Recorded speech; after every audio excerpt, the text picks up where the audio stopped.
Bonjour à toutes et à tous.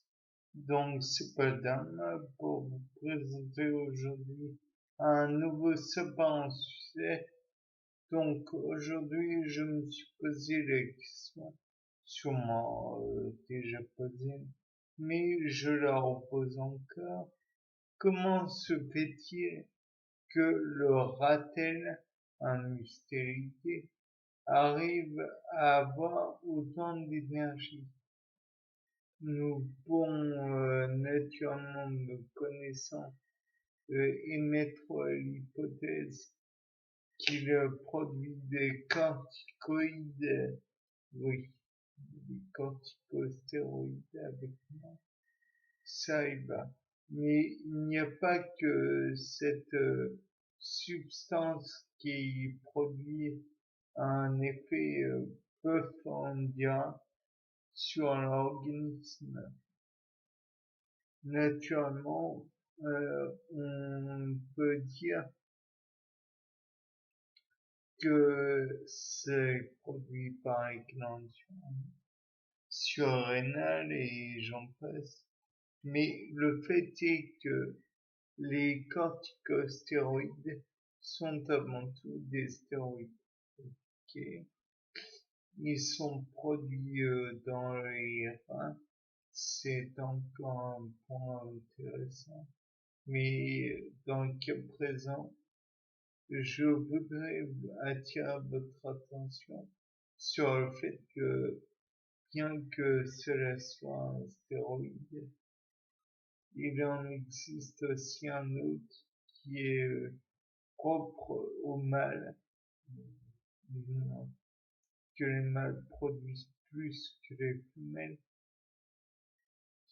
Je parle naturellement de la testostérone. De là, on va se dire, oui, c'est une substance produite par les testicules. Oui, et je peux même aller plus loin. Si vous vous rappelez, j'ai fait bon, je ne l'ai pas fait, je ne sais plus, le parallèle avec un moyen mnémotechnique ASLT. Donc A comme AMH, hormone anti-mullérienne, donc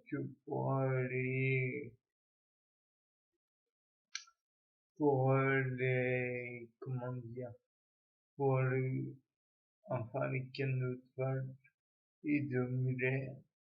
Et donc ça permet de supprimer les canaux de Muller.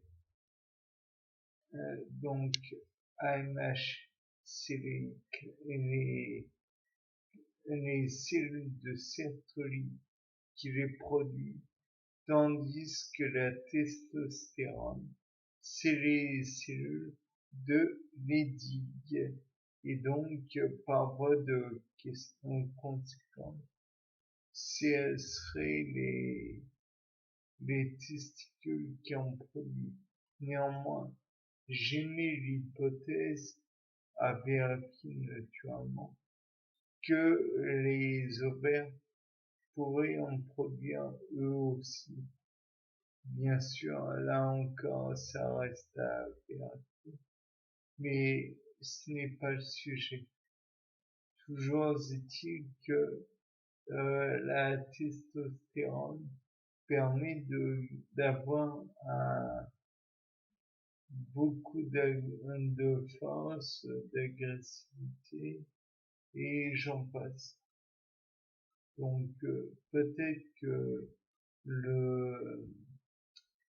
les testicules d'un ratel en produit beaucoup, étant donné que c'est un mystérité. On pourrait se demander si tous les mystérités en produisent une grande quantité, ou alors peut-être que il y a beaucoup de, comme je vous l'ai dit, c'est une hormone, peut-être qu'il y a beaucoup de récepteurs ou qu'ils sont très sensibles, ou peut-être y a-t-il un système de recapture de la testostérone qui fait que la testostérone laisse donc en fait ce serait une absence de la recapture ou une recapture qui serait peu efficace, pardon, et donc pourrait laisser le ratel beaucoup plus agressif, car la testostérone resterait en place plus longtemps. De plus, il y a aussi la possibilité que le ratel produise lui-même des inhibiteurs de recapture de la testostérone pour les cas où il aurait besoin de force plus que d'habitude, ou alors qu'il aurait vu un ennemi ou une proie, ou que sais-je, et donc via cette inhibition, cette inhibition serait en fait produite peut-être par le contact avec le sang de sa proie, ou alors peut-être que si c'est tous les mustélidés qui sont faits pareil, peut-être est-ce que on pourrait vérifier cette hypothèse en vérifiant chez tous les mustélidés s'ils peuvent produire une testostérone de qualité, ou avec comment dire, des capacités pareilles.